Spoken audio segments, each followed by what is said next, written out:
বাংলাদেশে নতুন রাজনৈতিক দল হচ্ছে। এই রাজনৈতিক দল আদ্যোপান্ত আসলে মানুষ সবই দেখতে পাচ্ছে।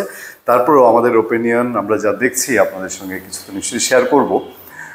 তার আগে একটা কথা বলি, একটা কথা সত্যি, আওয়ামী লীগ যা করেছে, মানে যে পরিমাণ কিছু লোকের উপরে এমন টর্চার করে করে করে করে তাদেরকে এমন একটা জায়গায় নিয়ে দেয়ালে পিঠ ঠেকিয়েছে, এই লোকগুলা জুলাই আগস্টে যদি একবার প্রাণ দেওয়ার জন্য প্রিপেয়ার্ড হয়ে থাকতো, এখন আওয়ামী লীগকে যে কোনোভাবে ভবিষ্যতে ঠেকানো ফেরানোর জন্য তারা আবার প্রাণ দিতে যাচ্ছে। এবং সেই মেন্টালিটিতে আছে, তাদের বডি ল্যাঙ্গুয়েজ, তাদের ইমপ্রেশন, তাদের ডেলিভারি, তাদের পেশন, মিশন, সব কিছুই একটা জায়গায় কেন্দ্রবিন্দু, যে সেটা হচ্ছে আওয়ামী লীগ ঠেকাতে হবে। আর সাথে তাদের এখন নতুন নতুন কিছু খায়েশ তৈরি হয়েছে, কিছু ইচ্ছা আগ্রহ, মানুষ মাত্র হতেই পারে, মানুষ মাত্রই তো লোভে পড়ে, তাই না? পরে এবার বিএনপিকেও ঠেকাতে হবে, ঠেকিয়ে যেভাবেই হোক দ্রুত ক্ষমতায় চলে যেতে হবে। আওয়ামী লীগ পদটা করে দিয়েছে, বিএনপি দ্বিতীয় পদটা করে দিয়েছে 5 আগস্টের পরে দেশে যা যা করেছে সেই সব নিয়ে। কিন্তু তাই বলে যে একেবারে ধোয়া তুলসী পাতা হয়ে কত নতুন রাজনৈতিক দল আসছে কিনা, সেটা অনেক বড় প্রশ্ন, অনেক বড়। যাই হোক, আমরা সেদিকে নজর দিব। তার আগে বলি যে এই মানুষগুলো যে একটা সময় ত্যাগ করেছে, ডক্টর আসিফ নজরুল আইন উপদেষ্টা, তিনি একটা দীর্ঘ পোস্ট দিয়েছেন নতুন রাজনৈতিক দলের যিনি প্রধান নাহিদ সাহেব, নাহিদ ইসলাম, তাকে নিয়ে। দ্বিতীয়ত হচ্ছে তার মহাসচিব যিনি, সেই আক্তার সাহেবকে নিয়ে। এই দুজনকে দিয়ে তিনি বোঝানোর চেষ্টা করেছেন যে শুধু জুলাই আগস্ট না, এর অনেক আগে থেকেই কিভাবে নাহিদ বা আক্তাররা তারা নিজেদেরকে তৈরি করছিলেন, নাহিদ ইসলাম এবং আক্তার হোসেন নিজেদেরকে তৈরি করছিলেন, অনেক অনেক প্রিপারেশন নিয়েছেন, সেই দলের শুভকামনা জানিয়েছেন। শুভকামনা জানানোর কথা, কারণ ইতিমধ্যে আমি প্রধান উপদেষ্টা দাওয়াত পেয়েছেন নতুন রাজনৈতিক দলের যাত্রা অনুষ্ঠানে যোগ দেওয়ার জন্য, আর অনেকেই পেয়েছেন, কিন্তু প্রধান উপদেষ্টা নিজে না বললে তার প্রেস সচিব, উপপ্রেস সচিব বলেই দিয়েছেন যে এরা নাহিদ সাহেব পরবর্তী বাংলাদেশের প্রধানমন্ত্রী। দেখেন, প্রেস সচিব এবং প্রেস উপসচিব দুইজনেই একটা সরকারি দায়িত্বে আছেন। সবচেয়ে বড় অভিযোগ কি, এটা মানুষ এখন বোঝেই, যে নাহিদ ইসলাম জাস্ট পদত্যাগ করে এসে তিনি এই দলের প্রধান। তাহলে এর আগে পর্যন্ত যে হয়তো উপদেষ্টা ছিলেন, তখন পর্যন্ত কিপ ইন টাচ, তাদের মধ্যে যোগাযোগ ছিল। আরও দুইজন উপদেষ্টা, তারা সিদ্ধান্তই আছে যে তারাও সামনে পদত্যাগ করে দলে আসবেন। তাহলে যতদিন পর্যন্ত পদত্যাগ না করছেন, ততদিন পর্যন্ত যে উপদেষ্টা যতই চিল্লায় মাইক ফাটায় বলুক যে আমরা এই নতুন রাজনৈতিক দলে নাই, বাস্তবতা কি সেটাই প্রুভ করে। বাস্তবতা কি তাই যে আমি প্রিপেয়ার্ড, আমি এর পরের দিন এই দলের দায়িত্ব নিব, বা 2 মাস পরে নিব, 6 মাস পরে নিব, এখন আমি তাদেরকে কোনো নার্সিং সুযোগ সুবিধা দিচ্ছি না। তো বিএনপি তো বলে স্পেশালি অ্যারেঞ্জ একটা রাজনৈতিক দল আসছে।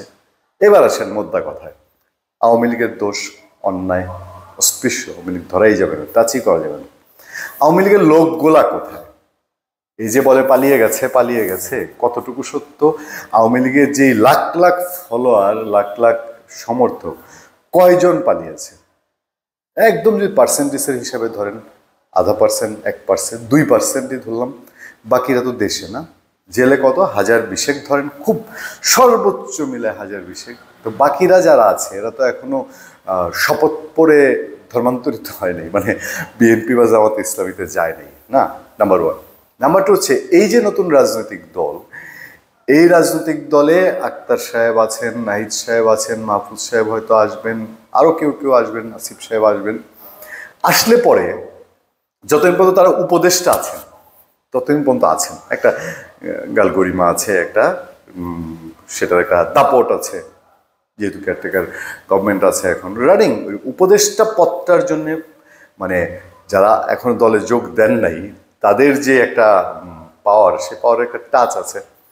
উপদেষ্টা পদ থেকে যাওয়ার পরে বাংলাদেশের সাধারণ মানুষের জ্ঞানে কি ধরে, যে এই যে নামগুলো আমরা শোনা যাচ্ছে, এবং 6-7 মাসে তারা তাদের নিজেদেরকে যেখানে নিয়ে এসছেন, তাতে করে ভোটের মাঠে ফ্রি, ফেয়ার অ্যান্ড ইনক্লুসিভ, সেনাপ্রধান যেটা বলেছেন, সেই ভোটের মাঠে তাদের ফলাফল কি হতে পারে বলে দিতে চাই না। এখন কোনো ব্যারিয়ার নেই, বলতেই পারি যে ওনারা 500 ভোট পাবেন, 200 ভোট পাবেন, বা 50,000, 5 লাখ পাবেন, কিন্তু আমি কি এগুলো বলতে চাই না। এখন বলতে চাই না, একটা বাংলাদেশে ভ্যাকুয়াম একটা আছে, শূন্যস্থান আছে, একটা নতুন রাজনৈতিক দল, নতুন শক্তি, নতুন নেতৃত্ব। বাংলাদেশের মানুষ এটা আওয়ামী লীগ বিএনপিরও অর্ধেকের বেশি ছুটে চলে আসবে যদি প্রপার ফেয়ার একটা নতুন নেতৃত্ব পাওয়া যায়। কারণ আওয়ামী লীগ বিএনপির কাছে মানুষ হতাশ হয়েছে, একবার না দুইবার না, বারবার বারবার হতাশ হয়েছে। এখন এই হতাশাটা আবার এই নতুন রাজনৈতিক দল, এই যে তাদের ছাত্র সংগঠন, তাদেরই বলছি, সরি টু সে, শুরু হলো ছাত্রদল ছাত্রলীগের কাউন্সিলে যা হয় ও মা দুম দাঁড়াক্কা মারামারি। একটা নিউজে দেখলাম নতুন কমিটি হয়েছে, কমিটির টপ 9 জনই হচ্ছেন ঢাকা ইউনিভার্সিটির 10 জন না 11 জনের মধ্যে। তো ওনারা তো বৈষম্য বিরোধী নেতা, তো সব যদি ঢাকা ইউনিভার্সিটিতে যায় তো বৈষম্য বিরোধিতা কোত্থেকে হলো? এখানে কিছু বৈষম্য হলো না? সবাই তো বলছে প্রাইভেট ইউনিভার্সিটির একটা বড় ভূমিকা আছে এই জুলাই অভ্যুত্থানের পেছনে, এবং তারা যদি এগিয়ে না আসতো একটা সময় ফ্লপও করতে পারতো, কারণ পাবলিক বিশ্ববিদ্যালয় বন্ধ হয়ে গেছিলো, তল্পিতল্পা নিয়ে ছাত্রছাত্রীরা বাড়ি ঘরে চলে যাচ্ছিল বেশি। তারপরে এদেরকে তো দিলেন ক্যাচা।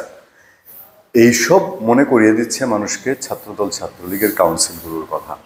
যাই হোক, এইসব পরিস্থিতির মধ্যে এখনও বলি মানুষের একটা আশা ভরসার জায়গা দরকার, একটা শূন্যস্থান আছে, নতুন ক্লিন নেতৃত্ব মানুষ চায়। হ্যাঁ, অবশ্যই যেটা শুরু করেছিলাম, নাহিদ ইসলাম, আক্তার সাহেব, তারপরে আক্তার হোসেন সহ অন্যান্য যারা আছে, হ্যাঁ একটা সময় ত্যাগের দিকে আছে, খুব ঠান্ডা মস্তিষ্কের মানুষ হতেও পারেন প্রধানমন্ত্রী, কিন্তু ওই যে আগে তো গ্রামে গঞ্জে মাঠে ঘাটে সারা দেশ চড়িয়ে বেড়াবেন না, শুধু একটা আন্দোলনের নেতৃত্ব দিয়েই বাংলাদেশের প্রধানমন্ত্রী হয়ে পড়াটা কি খুব সহজ হবে? ধন্যবাদ সবাইকে, ভালো থাকবেন, সুস্থ থাকবেন। আপনাদের সাথে আমি আতিক রহমান পূর্ণিয়া।